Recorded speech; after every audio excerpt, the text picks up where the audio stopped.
வணக்கம் ப்ரோ, உங்க பேர் சொல்லுங்க, எங்க இருந்து வரீங்க? வணக்கங்க, ஜெகன். சித்தாலப்பாக்கம்ல இருந்து வரோம், மேடவாக்கம் பக்கத்துல.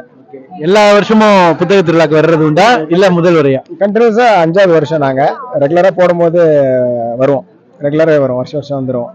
என்ன மாதிரியான புத்தகங்கள்லாம் இந்த வருஷம் வாங்கியிருக்கீங்க? முதல்ல வந்தபோது பொன்னியின் செல்வன் அந்த மாதிரி தான் வாங்குறதுக்கு வந்தோம்.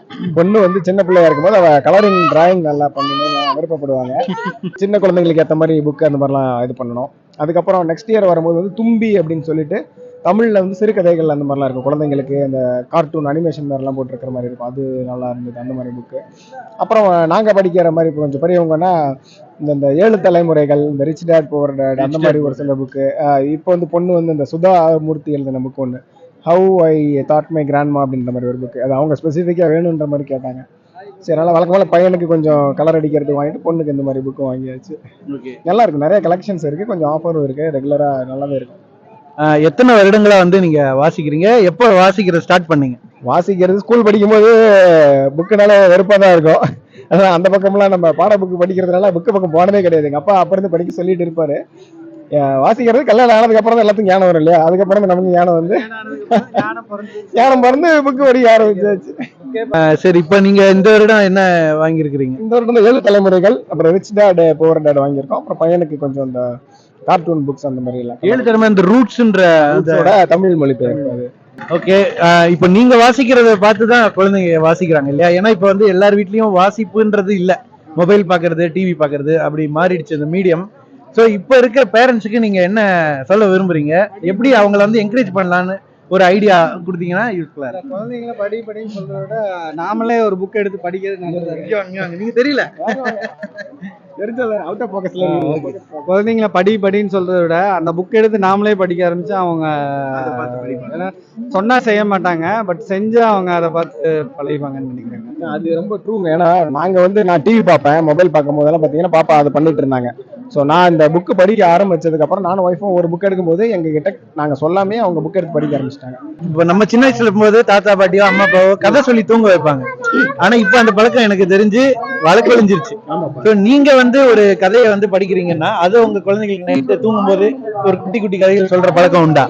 இருக்குங்க. என் பையன், பொண்ணு அதிகம் கேட்டதில்லை, பையன் வந்து இப்போ ரெகுலரா ஒரு கதை கேட்பாங்க, ஒரு கதை சொல்லுங்க அப்படின்னு. அதுக்காகவே படிக்க வேண்டியதா இருக்குது நிறைய விஷயம். நமக்கு என்ன மிஞ்சி படம் 10-15 கதை தெரியும், அதே பண்ண முடியாது, போர் அடிச்சிடும். ஸோ இதுக்காகவும் நம்ம புக்கு படிக்க வேண்டியது கேட்கறாங்க. நம்ம சொல்லும் போது இன்ட்ரெஸ்டா கேட்கறாங்க. குழந்தைங்களுக்கு ஆன கதைகள்னா ஏதாவது ரெக்கமெண்டேஷன் இருக்கா? எந்த மாதிரி?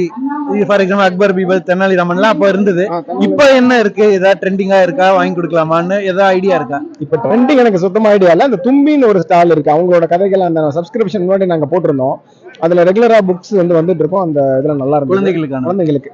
இப்போ இந்த ஸ்பைடர் 2-3 பப்ளிகேஷன்ஸ் இருக்கு, அங்கேயுமே சில்ட்ரன் புக் குழந்தைங்களுக்கு இன்னொரு ஸ்டாலும் தனியா இருக்கு. ஆனா ஸ்பெசிஃபிக்கா இப்போ ட்ரெண்டிங் இருக்கிறது என்னன்னு தெரியல, ஆனா இருக்கு, புக்ஸ் இருக்கு. நீங்க ஆங்கில வழி புத்தகங்களை பரிந்துரைக்கிறீங்களா இல்ல தமிழ் வழி புத்தகங்களா குழந்தைகளுக்கு? தாய்மொழி. ஏன்னா இன்னைக்கு வந்து ஸ்கூல்லாம் மெட்ரிகுலேஷன் அந்த மாதிரி போயிட்டோம் இல்லையா, ஸ்டேட் போர்டு சென்ட்ரல் போர்டுன்னு, அதனால கேட்குறேன். எப்பயுமே எந்த லாங்குவேஜா இருந்தாலும் அவங்க தாய்மொழியில படிக்கிறது நல்லது. இப்போ வந்து இப்போ இங்கிலீஷ்ல அவங்களுக்கு இன்ட்ரெஸ்ட் இருக்கு அப்படின்னா இங்கிலீஷ்ல அவங்க கேட்கறாங்கன்னா வாங்கி கொடுக்கலாம். இல்லைன்னா நம்ம அறிவு வளரணும்னா கண்டிப்பா தாய்மொழியில தான் எல்லாருமே படிக்கணும். சொல்லுங்க. குழந்தைங்களுக்கு வந்துட்டு 100 மார்க் இருக்கிறது எப்படி, 100 மார்க் இருக்கிறது எப்படி கூட இருக்கிறவங்களோட போட்டி போடணும், எப்படி மார்க்ஸ் எடுக்கணும், எப்படி ஆஃபீஸுக்கு போகணும், அதாவது ஒரு நல்ல ஜாப் எப்படி கிடைக்கும் அப்படின்னு சொல்றதை விட தெரிஞ்சுக்கிறதுக்காக படிக்கணும் அப்படிங்கிறத யாரும் சொல்ல மாட்டேன்றாங்க. ஸோ தெரிஞ்சுக்கிறதுக்காக படித்தாலே அவங்க ஆட்டோமேட்டிக்காக 100 மார்க் வாங்கிடுவாங்க. ரெண்டாவது, கூட போட்டி போடாமல் அவங்க வந்து ஷேர் பண்ணணும். அந்த போட்டிங்கிற ஒரு விஷயத்த கொடுக்காம, அந்த கிரேடுங்கிற ஒரு சிஸ்டத்தை கொடுக்காம, மார்க்குக்காக படிக்கிறத விட புரிஞ்சுக்கிறதுக்காக தெரிஞ்சுக்கிறதுக்காக படிக்கணும். ரெண்டாவது பார்த்தீங்கன்னா நம்ம கிட்ட ரொம்பவே வந்து ஒரு விஷயம் கம்மியாக இருக்குது, அதை நான் ஃபீல் பண்ணுறேன். அந்த மாதிரி இதுனா எக்கனாமிக்ஸ் சார்ந்த, பொருளாதாரம் சார்ந்த ஒரு அறிவு வந்து குழந்தைங்களுக்கு, நம்ம இந்தியா சார்ந்த குழந்தைங்களுக்கு மேக்சிமம் இல்லை. அதாவது நம்ம சயின்ஸை படிக்கிறோம், மேத்ஸை படிக்கிறோம், இங்கிலீஷை படிக்கிறோம், அந்த மாதிரி புக்ஸோ இதோ இருக்கு. பட் ஒரு எக்கனாமிக்ஸ் சார்ந்ததா, ஒரு பொருளாதாரம் சார்ந்த எப்படி ஒரு விஷயத்த வாங்கணும், எப்படி வந்து ஒரு கடையில் போய் ஒரு விஷயத்த கேட்கணும், இது எவ்வளோ டேக்ஸ் என்னது, அந்த மாதிரி ஒரு லேர்னிங் வந்துட்டு குழந்தைங்களுக்கு வந்து கிடையாது. சின்ன வயசுலேருந்தே நாமளும் சொல்லி தரதில்லை, அதுக்கான புக்ஸும் ஸ்கூல்ஸ்லையும் எதுவும் இல்லை. ஸோ அது இருந்தால் கொஞ்சம் நல்லா இருக்கும்னு நான் ஃபீல் பண்ணுறேன். இது அதே மாதிரி பாலிடிக்ஸும் அதே மாதிரி தான். குழந்தைங்களுக்கு நிறைய குழந்தை இப்போ ஈவன் பெரியவங்களுக்கே வந்துட்டு ஓட்டு போடுறாங்க, இது பண்ணுறாங்க. எம்பி எலெக்ஷன் என்னது, எம்எல்ஏ எலெக்ஷன் என்னன்னு தெரியல. குழந்தைங்களுக்கும் அதே மாதிரி தான், யாரு என்னன்னு ஒண்ணுமே தெரிய மாட்டேங்குது. ஸோ அரசியல் சார்ந்தும் அவங்களுக்கு அறிவு வளரணும், பொருளாதாரம் சார்ந்தும் அறிவு வளரணும். அதுக்கு தகுந்த மாதிரி புக்ஸை வந்து கண்டிப்பா இருக்கணும்னு நான் நம்புறேன். அதே மாதிரி லா, 3 விஷயம் கண்டிப்பா குழந்தைங்களுக்கு சின்ன வயசுல இருந்தே ஃபீட் பண்ணணும். பாலிடிக்ஸ், எக்கனாமிக்ஸ், அதே மாதிரி லா. இந்த 3மே வந்து பெரிய லெவல் இல்லாம சின்ன சின்னதா இதுதான் அப்படிங்கிற மாதிரி இருக்கும். எஸ்பெஷலி கண்டிப்பா ஒரு லா வந்து அவங்களுக்கு கண்டிப்பா தெரிஞ்சிருக்கணும். பேசிக் லா வந்து அவங்களுக்கு கண்டிப்பா குழந்தைங்களுக்கு தெரிஞ்சிருக்கணும்.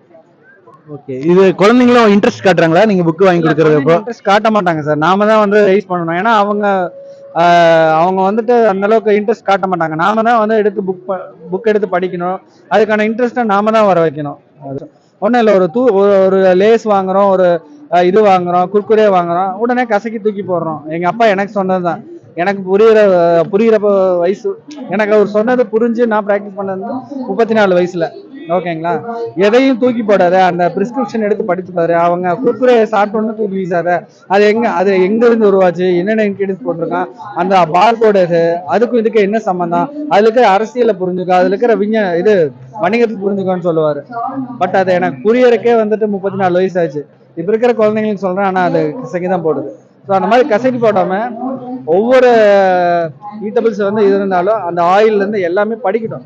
படிக்கலன்னா படிச்சா அந்த ஃபுல் பேஜ் படிச்சாலுமே ஒரு விஷயம் கூட புரியாது. மறுபடியும் படிக்கட்டும், கேள்வி கேட்கட்டும், அதுக்கப்புறம் நம்ம எக்ஸ்பிளைன் பண்ணுவோம். அது கொஞ்சம் நல்லா இருக்கும். அது கண்டிப்பா அந்த மாதிரி பண்ணணும். அது ஒரு ரீடிங் ஹேபிட்டும் மைண்டை கொஞ்சம் ஓபன் பண்ண தயார்படுத்தணும். அடிப்படையிலேயே அவங்க எல்லாத்தையும் சொல்லி கொடுத்து வளர்க்கணும். கண்டிப்பா அடிப்படையில் கண்டிப்பா. ரொம்ப நன்றி, நல்லதா சொன்னீங்க, ரொம்ப நன்றி. What's your name? Adita. Are you enjoying the book fair? I'm enjoying it.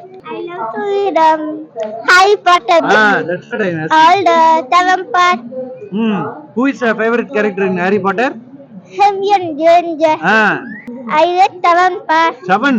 Yeah, So all the parts. she almost going to complete. I already read all. Fantastic. How you feel when reading Harry Potter? Happy. So உங்க பேரு? Avantika. Avantika. You are from? I'm from Coimbatore. Coimbatore. Okay. So இங்க எங்க வந்திருக்கீங்க இப்போ? நாங்க book park வந்திருக்கோம். Okay. எனக்கு வந்து ஹாரி பாட்டர் பிடிக்கும், அது படிப்பேன். சுதாமூர்த்தி ஸ்டோரிஸ் பிடிக்கும், அது படிப்பேன். சரி. மெயினா கிராண்ட்மா ஸ்டோரிஸ் ரொம்ப பிடிக்கும். இதுக்கு முன்ன இந்த வருஷம் என்ன வாங்கிருக்கீங்க? இந்த வருஷம் அக்பர் அண்ட் பிர்பால் வாங்கியிருக்கோம்.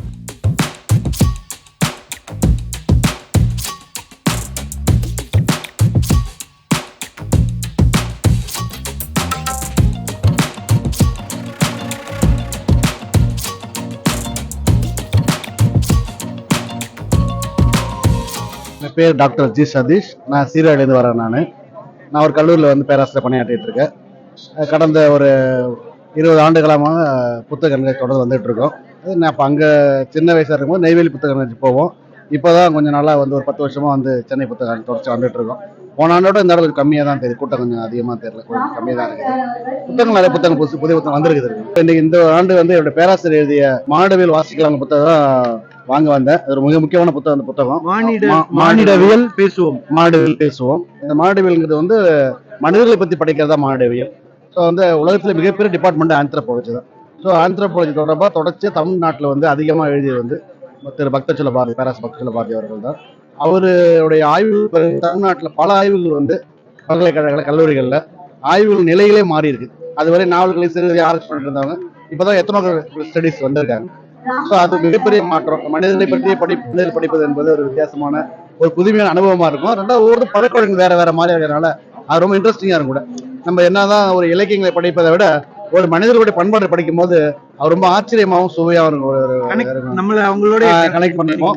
அவங்களுடைய வாழ்க்கை முறை எவ்வளவு எளிமையா இருக்குது, எவ்வளவு நல்லா இருக்குன்னு பார்க்கும்போது நமக்கு ரொம்ப சந்தோஷமா இருக்கும். அவங்களுக்கு அவங்க எவ்வளவு ஒரு சிம்பிளான லைஃப் வாழ்றாங்க. உலகத்துல எவ்வளவு மனிதர்கள் எவ்வளவு வாழ்த்துட்டு இருக்காங்க. அவர்களுக்கும் வாழ்க்கை, எல்லாருக்கும் வாழ்க்கை இருக்குது. அப்புறம் பழங்குடிகளுடைய வாழ்க்கை எப்படி இருக்கும், இல்லை ஒரு இன்னைக்கு இருக்கிற நகர்ப்புற மக்களுடைய வாழ்க்கை முறை எப்படி இருக்குது.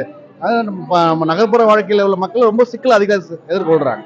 அப்ப அதே கிராமப்புறங்களில் இருக்கவங்க சிக்கல் அதை எதிர்கொள்ற பணம் இல்லாம இருக்கலாம், ஆனா ஒரு எளிய வாழ்க்கையை நல்ல பீஸ்ஃபுல் லைஃப் லீட் பண்ண நினைக்கிறேன். அதே போலதான் இந்த 2000 புத்தகத்தை நான் வெளியிட்டு இருக்கேன் இந்த ஆண்டு. இது சங்ககால திணைக்குடிகள் இலக்கிய மாடல் நோக்கி லிட்டரரி ஆந்த்ரோபாலஜி ஒன்று இருக்குது. சங்ககால திணைக்குடிகள் சங்ககால திணைக்குடிகள் அப்படிங்கிறது வந்து சங்கம் பீரியட்ல பேசப்பட்ட இலக்கியங்களில் பேசப்பட்ட சில திணைக்குடிகளை பற்றி அல்ல ஆயர் ட்ரைபு, எயினர் இந்த மாதிரியான ட்ரைப்ஸ் எல்லாம் ஸ்டடி பண்ணி அவங்களுடைய பழக்க வழக்கங்கள் சடங்குகளை எல்லாம் தொகுத்து ஒரு கட்டுரைகளாக எழுதியிருக்கிறாங்க. இது ஒரு சங்க இலக்கியத்தை ஒரு மாடுகள் அடிப்படையில் புரிந்து கொள்வதற்கு இது ஒரு பயனுள்ளதாக அமையாது. இந்த யாத்திசை திரைப்படத்துல எயினர்களை பத்தி பேசி ஒரு படம் எடுத்தாங்க. அப்ப உண்மையாவே எயினர்கள் இருந்தாங்களா? சங்க காலங்களில் எயினர்கள் வந்து ஒரு குறிப்பிட்ட நிலப்பகுதியில் வாழ்ந்தவர்கள். அவங்க வந்து முல்லை பகுதியிலும் இல்ல, பாலையிலும் இல்லை, இடையில முல்லையில இடையில இருந்தாங்க. அவங்க வந்து அந்த இடைப்பட்ட காலத்து இடம் வந்து ஒவ்வொரு ஆண்டு வந்து வறண்டு போயிடும். அதுதான் பாலை. நமக்கு தனி பாலைலாம் கிடையாது, டெம்பரல் லேண்ட்ஸ்கேப் ஆக்சுவலா அது. ஸோ அப்ப வறண்டு போகிற போது பொருளாதாரம் இல்லாத பட்சத்தில் அவங்க என்ன சில வழிபறிகள் செய்வாங்க, இல்லை வேட்டையாடுவாங்க. ஸோ அவங்களுடைய வாழ்க்கை முறை அதான் லைஃப் ஸ்டைல். இப்போ நமக்கு பணம் இல்லைன்னு சொன்னா கண்டிப்பா நம்ம எப்படியாவது வாழ்ந்தாகணும் பட்சத்தில் எதை செஞ்சாகும். இந்த புத்தகங்களை இங்க வர்றவங்க வாங்கணும்னா எந்த ஸ்டாலை வந்து அணுகலாம்? அந்த ஸ்டால் நம்பர் இந்த என்னுடைய புத்தகம் சங்ககால திணைக்குடியில் வாங்கணும்னு சொன்னா பரிசல் பதிப்பை வெளியிட்டுறாங்க 302, 303. அதே போல வந்து மாடுவியல் பத்தி நீங்க வாங்கணும்னா அடையாளம் பதிப்பகம் வந்து போட்டிருக்காங்க. அது என் தெரியல. அடையாளம் பதிப்பகம். அடையாளம் பதிப்பகம். கதைகள் என்னைக்கும் படிக்கலாம், என்னைக்கும் மாறும். நான் வரலாறுகளோ ஆய்வுகளோ என்றைக்கும் மாறாது. அது வந்து உறுதித்தன்மை இருக்காது. இன்னைக்கு இருக்கிற இளைஞர்கள் எல்லாம் வந்து நிறைய இப்போ பெரியவங்களோட சின்ன பசங்க எல்லாம் வந்திருக்காங்க இங்க. இது வந்து ஒரு பேராசிரியரா நீங்க எப்படி இதை வந்து ஃபீல் பண்றீங்க இந்த விஷயத்த? ஆமா, இது பலதரப்பட்ட மக்கள் இங்க வராங்க. இங்க குறிப்பா அவங்க வந்து தன்னுடைய அறிவை வளர்த்துக் கொள்ளுக்க வராங்க. குறிப்பா பாத்தீங்கன்னா நீங்க வந்து சின்ன குழந்தைகள் வந்து அவங்க வந்து படிப்பதற்கு தேவையான கருவி புத்தகங்கள் எடுக்கிறாங்க. பெண்கள் பார்த்தோம்னா அவங்க சமையல் குறிப்புகள், அது போல பார்த்தோம்னா ஜோதிட புத்தகங்கள், இது நல்லா போகுது. இது அது அவரவர்களுக்கு தேவையான எல்லா விதமான புத்தகங்களும் நூலகத்தில் இருக்குது. மாணவர்களுக்கும் இருக்குது, ஆசிரியர்களுக்கும் இருக்குது, சாமானிய மக்களுக்கும் இருக்குது, எல்லாருக்குமான புத்தகங்கள் இருக்கு. புத்தகங்கள் வந்து மனித சமூகத்தை வந்து மேலும் அடுத்த கட்டத்தில் எடுத்து செல்வதற்கு ஒரு வாய்ப்பாக இந்த புத்தக கண்காட்சி அமைதி நான் நினைக்கிறேன். நான் வந்து இது வரைக்கும் படிச்சதே இல்லை புத்தகங்களை, ஸ்கூல் காலேஜஸ் தவிர. நான் எப்படி ஸ்டார்ட் பண்றதுன்னே தெரியல. எப்படி ஒரேடியா படிக்கணுமா இல்ல கொஞ்சம் கொஞ்சமா படிக்கணுமா? ஸோ ஒரு வாசித்துல ஆரம்பிக்கிறதுக்கு உங்களுக்கு ஒரு தெரிஞ்ச ஒரு டிப்ஸை வந்து இன்னைக்கு இருக்கிற இளைஞர்களுக்கு சொன்னீங்கன்னா அவங்களுக்கு உபயோகமா இருக்கும். எப்படி ஒரு ஸ்டார்ட் பண்ணலாம், நான் எதை செலக்ட் பண்ணலாம் எளிமையா இருக்கணும்? வாசித்தல் அப்படிங்கிறது ஒரு பழக்கம், ஒரு அனுபவம். அது திடீர்னு வராது. அது எப்படி வந்து சாதாரண குப்பையை வந்து நெருப்பு போட்டு கொளுத்தினாலும் எரியுதோ அது போல வாசிக்கிற வாத்தியோட எழுந்தாதான் வாசிப்பு வரும் நமக்கு. அது நம்ம வாத்தியார் வாசித்தாரு நம்ம மாணவர்கள் தானே வாசிப்பாங்க. அது இன்னைக்கு இருக்கிற வாத்தியார்கள் வந்து ஆசிரியர்கள் வந்து பெரும்பாலும் வாசித்தல் குறைந்து விட்டது என்று கருதுகிறேன். அது ஒரு 10% பேர் தான் உண்மையா உழைக்கிறாங்க. அது நல்லார் ஒருவர் பொருட்டு எல்லோருக்கும் போய் மழை மாதிரி. அது அரசாங்கத்துக்கு சம்பளத்தை வீணா வாங்கி ஏமாத்துக்கிற ஆசிரியர்கள் நான் பாக்குறேன். நல்ல ஆசிரியர்கள் இருக்கிறாங்க, அவர்களும் நல்ல மனம் உருவாக்குறாங்க. அது நானும் வந்து 10th ஒன்றும் சரியா பண்ணேன். 10th தமிழே ஃபெயில் ஆனேன். தமிழ்ல மட்டும் வந்து ஒரு தமிழ் ஆசிரியர் இருக்கிறாங்க. அது என்ன காரணம்னா நமக்கு வந்த வாத்தியார் தாங்க. ஆசிரியர் நல்ல ஆசிரியர் இருந்தாங்கன்னா அவன் எங்க வேணும் போல. அது எனக்கு சில நல்ல ஆசிரியர் நண்பர்கள் கிடைச்சாங்க. அவங்க தொடர்ச்சியா படிக்கிறவங்க இருந்தாங்க. அதை படிப்பதை என்ன பகிர்ந்துக்கிட்டாங்க. நானும் படிக்க ஆரம்பிச்சேன். இப்படியே தொடர்ச்சியா பயணம் பண்ணுகிற போது ஒரு 10 ஆண்டுகள் 14 ஆண்டுகள் நம்மளே வந்து ஒரு பெரிய ஆளா மாறுறது. அதான் நண்பர் சொல்லிட்டு இருந்தேன். ஒரு நாள் புத்தகம் வாங்க வந்தேன், இப்போ என் புத்தகத்தை விற்க வந்திருக்காங்க. இன்னைக்கு இருக்கிற காலத்துல பாத்தீங்கன்னா இன்று இல்ல முன்னாடி இருந்தே ஒரு கணிதமா இருக்கட்டும், ஒரு அறிவியலா இருக்கட்டும், அது ரொம்ப முக்கியம்னு சொல்லிட்டு சில தமிழ் வகுப்புகளை வந்து கடன் கொடுக்குறாங்க வேற ஆசிரியர்களுக்கு. அது மாதிரி புறந்தள்ளுவது இருக்கு இல்லையா? அது வந்து தமிழ் படிப்பது எவ்வளவு முக்கியம், அதை ஏன் வந்து தமிழ் வாத்தியார்கள் கட்டாயம் புறந்தள்ளாம மாணவர்களுக்கு அந்த இலக்கியத்துல இருக்கிற அந்த எசன்ஸை கொண்டு போய் சேர்க்கணுங்கிறத பத்தி நீங்க மொழிக்கல்வி எவ்வளவு முக்கியன்றத? மொழிக்கல்வி ரொம்ப முக்கியமானது. இன்னைக்கு பாத்தீங்கன்னா பெரும்பான்மை நம்ம மாணவர்கள் வந்து மெட்ரிகுலேஷன்லயும் வேற பெரிய பெரிய சிபிஎஸ் ஸ்கூல்லாம் படிக்கிறாங்க. அங்க படிக்கிற மாணவர்களுக்கு வந்து முறையாக மொழி கல்வித்தல் இல்லை. அதே வேலையில் வந்து அரசாங்க பள்ளிகளையும் இருக்குன்னு சொல்ல முடியாது. நம்ம மொழி கல்வி குறைஞ்சு போச்சு. குழந்தைங்களுக்கு வந்து கணிதமும் மொழியும் வருவதே இல்லை. ஆங்கிலம் வர அளவு கூட நம்ம தமிழ்நாட்டு மாணவர்கள் தமிழர்கள் அந்த மொழியை பார்த்து பயப்பட ஆரம்பிக்கிறாங்க, மொழியை வெறுக்கிறாங்க. அதுக்கு என்ன காரணம்னா நம்ம பெரும்பான்மையான வார்த்தைகள் ஆங்கிலம் பயன்படுத்த ஆரம்பிச்சிட்டோம். காலையில எழுந்ததுல இருந்து நம்ம பள்ளிக்கூடம் போற வரை குறைச்சா 50 வார்த்தை ஆங்கில வார்த்தை பயன்படுத்துறோம். காலையில சொன்ன வந்து பெட்ல எழுந்தாச்சா, காபி ரெடி ஆயிடுச்சா, பாத்ரூம் போயாச்சா, ஒரு ஆங்கில வார்த்தை 50% ஆங்கிலம் வந்துருச்சு. எழுதுவதில் சில சிக்கல்கள் இருக்குது, அதை ஆசிரியர் சொல்லி தருவதில்லை. ஸோ அதனால வந்து நம்ம மொழி கல்வி வந்து சரியா சொல்லி தரணும். நீங்க வந்து அவங்க வந்து சில நேரங்களில் வந்து இந்த வேற நேரங்களை கடன் கொடுத்தாலும் கூட எஃபெக்டிவ் டீச்சிங் ஒன்று இருக்குது. அவங்க வந்து ஒரு குறிப்பிட்ட நேரத்தில் சரி கொடுத்துட்டாங்கன்னா மாணவர்கள் அதை பிரிக்கணும். ஏன்னா 3 டைம் மாணவர்கள் இருக்காங்க. சில மாணவர் உடனே ஃபாஸ்ட் லேர்னிங் இருப்பாங்க, அப்புறம் மீடியம் லேர்னர் இருக்காங்க, ஸ்லோ லேர்னர் இருப்பாங்க. நீங்க கிளாஸிஃபை பண்ணி அந்த ஸ்லோ லேர்னர் கண்டுபிடிச்சு நீங்க அவங்க தனியாக ட்ரைனிங் கொடுத்தீங்கன்னா அவங்களும் பெரிய ஆளாயிடுவாங்க. உங்களோட நேரத்துக்கு ரொம்ப நன்றி, வாழ்த்துக்கள். உங்களுடைய இந்த புத்தகம் வெற்றி அடையணும். அனைவரும் வந்து சார் சொன்ன அந்த ஸ்டால்ல வந்து இந்த புத்தகத்தை வாங்கி பயனடையணும்னு நம்ம சேனல் மூலியமா கேட்டுக்கிறோம்.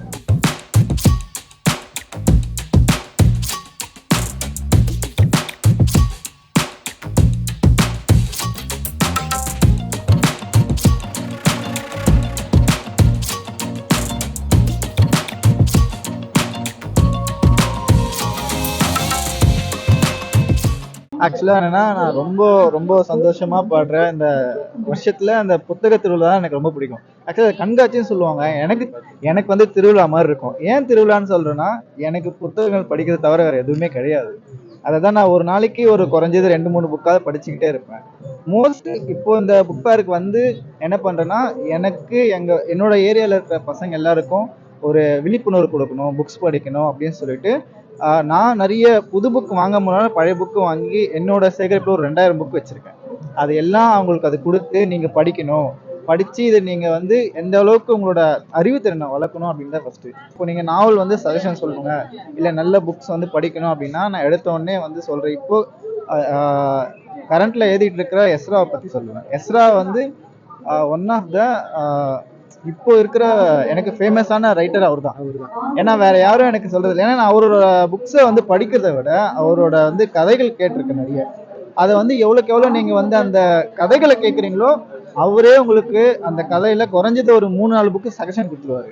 ஸோ அதை நீங்க தாராளமா அதை வந்து வாங்கி படிக்கலாம். அதே மாதிரி மனுஷபுத்திரனோட கவிதைகள் படிக்கலாம்.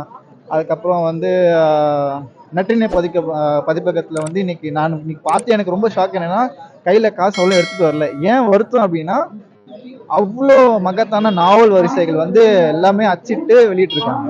ஸோ அது ஒரு ரொம்ப எப்படி சொல்ல, இந்த வருஷம் நான் பார்த்ததுல எனக்கு சந்தோஷமான விஷயமே அதுதான். ஏன்னா நான் வந்து அதிகம் டிரான்ஸ்லேட் நாவல் தான் படிப்பேன். அதை விட இன்னும் எனக்கு கொஞ்சம் ரொம்ப கோபமா நானே கோவப்பட்ட விஷயம் என்னன்னா, சாகித்ய அகாடமி உள்ள போய் நின்றுட்டு ஒரு புக்கு கூட வாங்க முடியலன்னு சொல்லிட்டு மனசுக்குள்ளே அழுதுட்டு வந்ததுதான். ஏன்னா அந்த சாகித்ய அகாடமியில அவ்வளோ டிஸ்கவுண்ட் பண்ணி, அதுவும் எல்லாமே தமிழ் ரைட்டர்ஸ், ஹிந்தி ரைட்டர்ஸ், மலையாள ரைட்டர்ஸ், எல்லா ரைட்டர்ஸோட புக்ஸை வந்து எல்லாமே கம்மி ரேட்ல கொடுக்குறாங்க. அந்த ஒரு வருத்தம் எனக்கு ரொம்ப மனசுக்குள்ளே இருக்கு. இந்த புக் வேற முடிகிற வரைக்கும் அந்த மனசுக்குள்ளே அந்த வருத்தத்தோட தான் நான் வீட்லயே இருப்பேன். ஏன்னா என்னால் அது வாங்க முடியலன்னு சொல்லிட்டு. மேபி இப்போ இருக்கிற ஒரு ரைட்டிங் அதாவது வாசிக்க வராங்கன்னா சாகித்ய அகாடமி போங்க. நிறைய டிரான்ஸ்லேட் நாவல் இருக்கு, வாங்கி படிங்க. அது படிக்க உங்களுக்கு நிறைய அடுத்து ஒரு புக்கு படிக்க ஆரம்பிக்கிறப்பவே உங்களுக்கு ஆட்டோமேட்டிக்கா இன்னொரு புக்கை உங்களுக்கு பழகப்படுத்திடும். அதுவே ஒரு சஜஷன் கொடுத்துரும். நீங்க தாராளமா போய் சாகித்ய அகாடமிலையும், தேசாந்திரி பதிப்பகம், காலச்சுவடு, நற்றினை, அதுக்கப்புறம் வந்து உயிர்மையில மனுஷபுத்திரன் இருக்காரு, அதுக்கப்புறம் வனதாசன் கவிதைகள் கதைகள் படிக்கலாம். என்னோட அன்பான வேண்டுகோள் என்னன்னா, இப்போ இருக்கிற யங்ஸ்டர்ஸ் வந்து போனை ஓரமா வச்சுட்டு குறைஞ்சது ஒரு நாளைக்கு 1 மணி நேரம் டைம் ஒதுக்கி படிங்க. எவ்வளோ படிக்க முடியுமோ அவ்வளோ படிக்கிறீங்களோ ஒரு நாளைக்கு நீங்க ஒவ்வொரு அனுபவத்தை கத்துக்கலாம். ஒரு புக்கை நீங்க தொடும் போது ஒரு அனுபவம், அந்த அனுபவத்தை நீங்க எப்படி பெறலாம்னா, வேற ஒருத்தர்கிட்ட பேசுறதுனாலயோ ஒருத்தர்கிட்ட நீங்க வந்து ஒரு விஷயம் கேட்டு தெரிஞ்சுக்கலாம், அது கிடைக்காது. நீங்க படிக்கிறதுல இருந்தா அந்த அனுபவத்தை நீங்க கத்துக்க முடியும். சினிமாக்காக நீங்க ஒரு விஷயம் ரெடி ஆகுறீங்கன்னா, ஃபர்ஸ்ட் எடுத்த உடனே நான் சொல்ற விஷயம், உலக புகழ்பெற்ற நாவல் ஆசிரியர் எடுத்து படிங்க.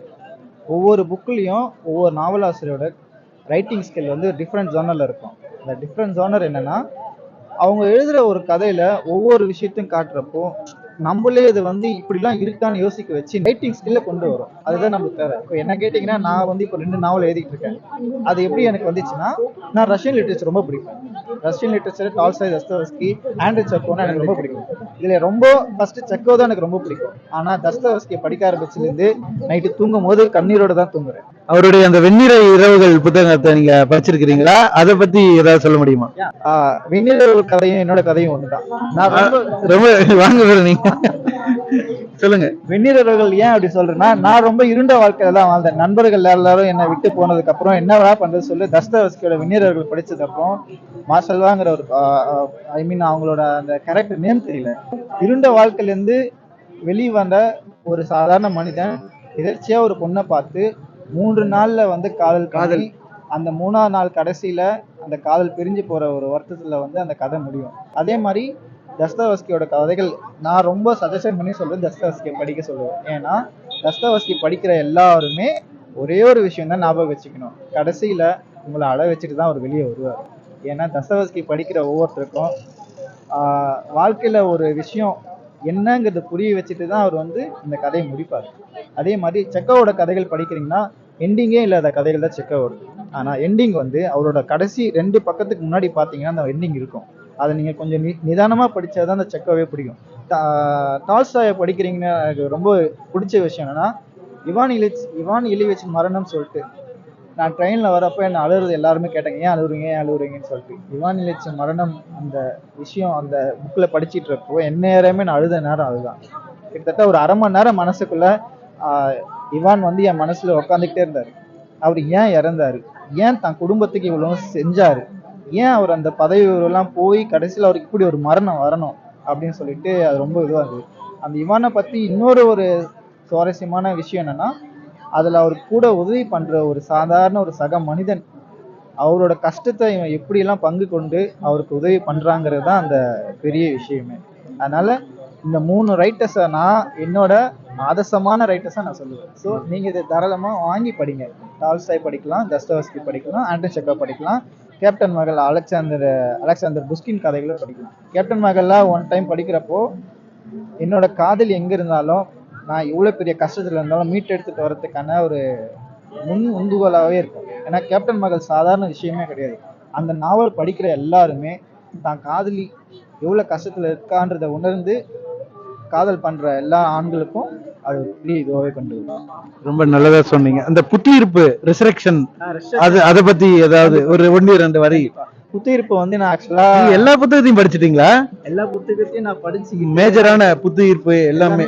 நீங்க இதை வந்து இங்கிலீஷ்லயும் இருக்கும், தமிழ்லயும் இருக்கும். ஆனா தமிழ்ல எங்க போய் வாங்குறதுன்னே சில பேர் தெரியாது. இங்க வந்தா கிடைக்கும் இல்லையா? புத்தியிருப்பு வந்து வாங்குறதா இருந்தா நான் என்னோட ஃபர்ஸ்ட் சஜஷன் வந்து கொஞ்சம் பழசு வாங்கி படிங்க. தமிழ்ல வந்து இப்ப புதுசு வந்து நிறைய வார்த்தைகள் வந்து மாத்தி இருக்காங்க, சேஞ்ச் ஆயிட்டு இருக்கு. ஸோ சில வார்த்தைகள் இடைவிட்டு போனதுனால புத்தியிருப்பு படிக்க கஷ்டமா இருக்கு.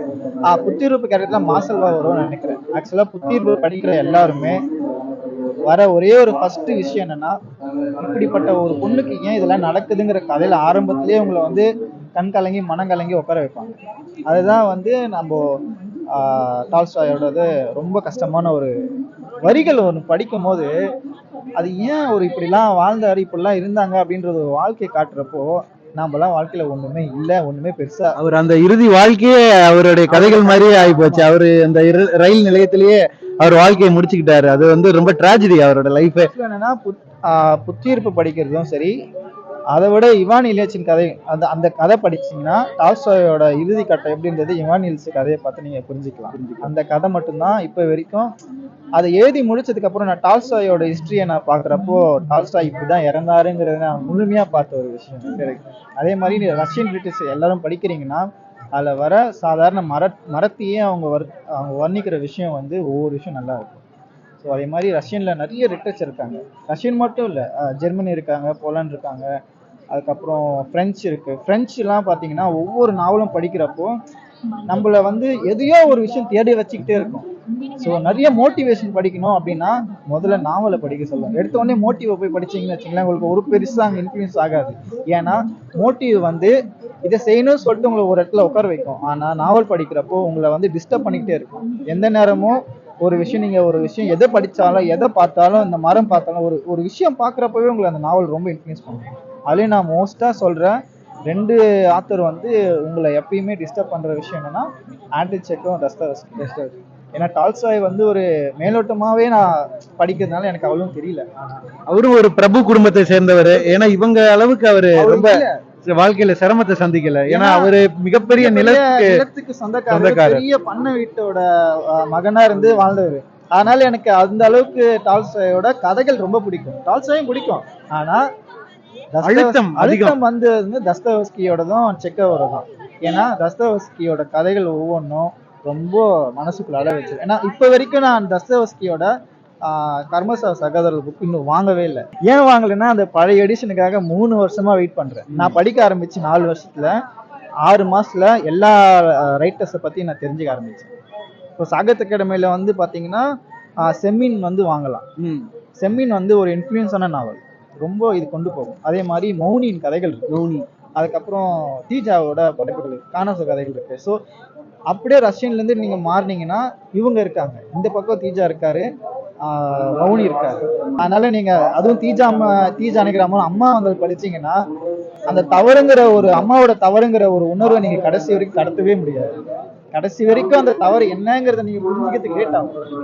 இதுல இன்னொன்னு நான் ரொம்ப முக்கியமா ஒரு விஷயம் சொல்ல வேண்டியது என்னன்னா, ரொம்ப காந்திக்கு ரொம்ப கஷ்டமான நேரத்துல இருந்தப்போ டால்ஸ்டாய் கிட்ட போய் கேட்ட ஒரு வார்த்தை என்னன்னா, லெட்டர் டு ஹிந்து. அவர் வந்து மாத்தி மாத்தி அவங்க எழுதிக்கிட்டாங்க. இதுல என்னன்னா டால்ஸ்டாய் என்ன சொல்றாருன்னா, ரொம்ப முக்கியமான தமிழ்ல ரொம்ப பழமையான ஒரு எழுத்தாளர் இருக்காரு, நான் அவர் தான் படிப்பேன் அப்படின்னு டால்ஸ்டாய் சொன்னாரு. அது யாருன்னா நம்ம திருவள்ளுவர். திருவள்ளுவரை நீங்க எவ்வளவுக்கு எவ்வளவு படிக்கிறீங்களோ வாழ்க்கையில இருக்கிற எல்லா விஷயங்களும் லேர்ன் பண்ணி நீங்க உங்களை நீங்க ரெடி பண்ணி அடுத்த growth ஒரு மோட்டிவேஷனுக்கு நீங்க திருவள்ளுவரை படிக்கலாம். ஒவ்வொரு நாளைக்கு ஒரு திருக்குறள் 3 வாட்டி ரிப்பீட் பண்ணீங்கனாலே உங்களுக்கு அது விஷயம் என்னன்னு புரிய ஆரம்பிச்சு. மௌன மொழின்னு யாராவது கேள்விப்பட்டிருக்கீங்களா? அதை கேள்விப்பட்டீங்கன்னா புத்தகத்தை படிங்க. புத்தகம் வந்து உங்களுக்குள்ள இருக்கிற ஒரு மௌன மொழியை கொண்டு வரும், அதுதான் உங்க நண்பர். நம்ம கற்பனையை வந்து மென்மேலும் வந்து விரிவுபடுத்தும் இல்லையா? அந்த மௌன மொழியை நீங்க உணர முடியும். மோஸ்டா நீங்க இந்த இடம் வந்தீங்கன்னா எஸ்ரா கூட ஒரு முடிஞ்ச ஒரு 5 நிமிஷம் பேசுங்க.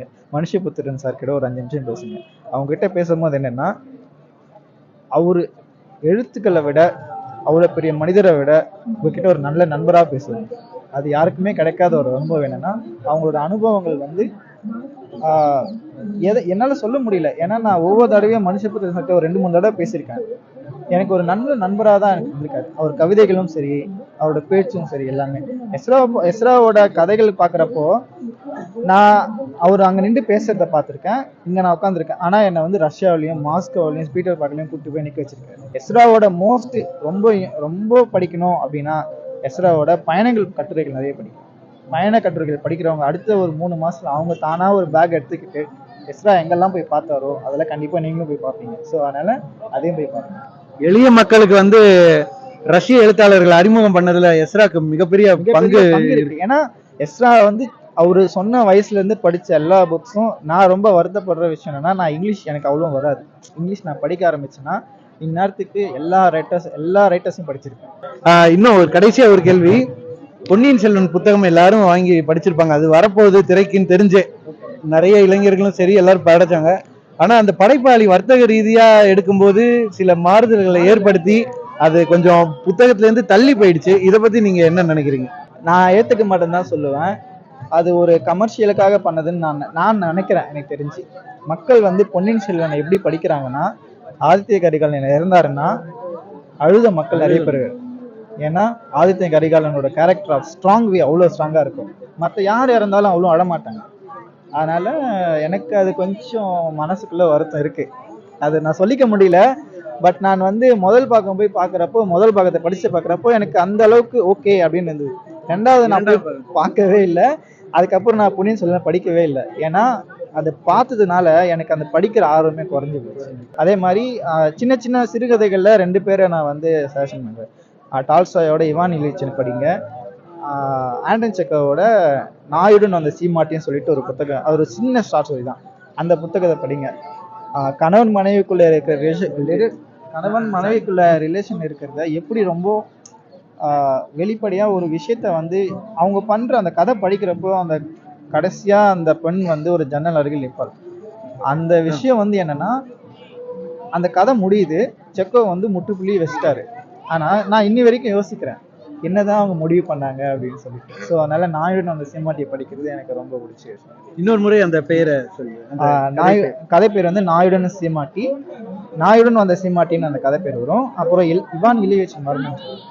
அதே மாதிரி செக்கோவோட தத்துக்கிளிகள் படிக்கலாம், அது ரொம்ப இன்ஃப்ளூயன்ஸ் பண்ண ஒரு கதை. ஆனா நீங்க சொல்வது எல்லாம் படிக்கிறதுக்கே வந்து ஒரு வருடம் ஆகலாம், ஒரு வருடத்திற்கு மேல ஆகலாம் இல்லையா? அவ்வளவுதான் ஆகாது, 1 மணி நேரம் தான்.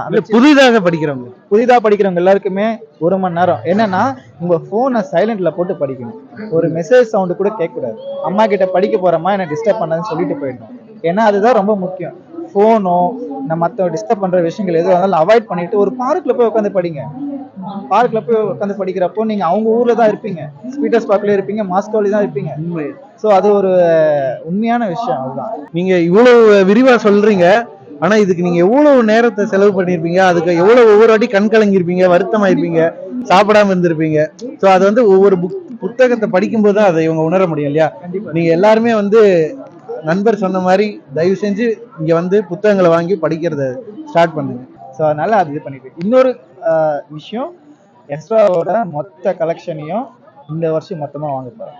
All the best. உங்க வாழ்த்துக்கள். அதுக்கு எஸ்ரா கிட்ட இதை பத்தி சொன்னீங்களா? அவரு எஸ்ரா கிட்ட சொல்லல. எஸ்ரா கிட்ட சொல்லாத விஷயம் என்னன்னா, நான் முதல்ல அவர்கிட்ட ஒரு நண்பனா பழகணும்னு ஆசைப்பட்டேன். அவரோட இந்த 6 புத்தக வெளியீட்டுல ஒரு விஷயம் நடந்தது. எல்லாரும் அவரோட புக்கை வாங்கி சைன் வாங்கினேன். ஆனா நான் அவருக்கு ஒரு புக்கு அன்பளிப்பா கொடுத்தேன். ஏன்னா நான் முதல்ல மீட் பண்ற யாரா இருந்தாலும் அவங்க கிட்ட புத்தகங்கள் கொடுத்து நண்பராயிடுவேன். ஏன்னா எனக்கு அதுதான் தெரியும். ஒரு எந்த விஷயம் நான் ஆரம்பிக்கிறேன் இல்லை யார்கிட்ட பேசுறேன்னா இந்த புக்கை வச்சுக்கோங்க அப்படின்னு சொல்லக்கூடாது. ஏன்னா புத்தகங்கள் தான் ஒரு அறிமுகத்தை நல்லா தெளிவா கொடுக்குது. அடுத்த தடவை வரப்போ நீங்க ஏதாவது புக் கொண்டு வருவீங்களான்னு அவங்க ஆசையா கேட்குறாங்க. அந்த மாதிரி நான் எக்ஸ்ட்ராவா வாங்கின புக்ஸ் எடுத்து போய் ஃப்ரீயா வச்சுக்குவேன். எனக்கு காசுலாம் தராது. என்னன்னா புக்ஸை பத்தி பேசுறதா இருந்தா எவ்வளவு நேரம் கதை பேசலாம். புத்தகம் பழசாக அதுல இருக்கிற ஒரு ஸ்மெல் இருக்குல்ல, அது வந்து இணையே இல்லை. இதை நான் கண்டிப்பா சொல்லணும். ஒரே ஒரு விஷயம் என்னன்னா, ஒரு புத்தகம் ஒரு வாசனை கொடுக்கும். அந்த வாசனையிலே படிக்கிறப்போ உங்களை அந்த இடத்துக்கு கூட்டிட்டு போகும். இப்போ வரைக்கும் இங்கிலீஷ் புக்கு நான் ஏன் படிக்கலன்னு வருத்தப்படுறேன். ஏன்னா இங்கிலீஷோட பழைய புத்தகங்களோட உண்மையான அந்த ஸ்மெல்லை பார்த்தீங்கன்னா ஒரு மழை பெஞ்சு மண் வாசனையை கொண்டு வந்து கொடுக்கும். நீங்க ஒவ்வொரு தடவையும் புக்கு வாங்கி படிங்க. நான் வேணாம்னு சொல்ல, ஒரு வாட்டி அதை ஸ்வைப் பண்ணி அதை ஸ்மெல் பண்ணி பாருங்க. அது ஒரு ஸ்மெல் கொடுக்கும், அழகா இருக்கும். அதுவும் பழைய புத்தகங்கள்னா உங்களை ஒரு பெர்ஃப்யூம் கொடுத்தா கூட அந்த ஸ்மெல் கிடைக்காது. ஆனா இது மட்டும் கண்டிப்பா கிடைக்கும்.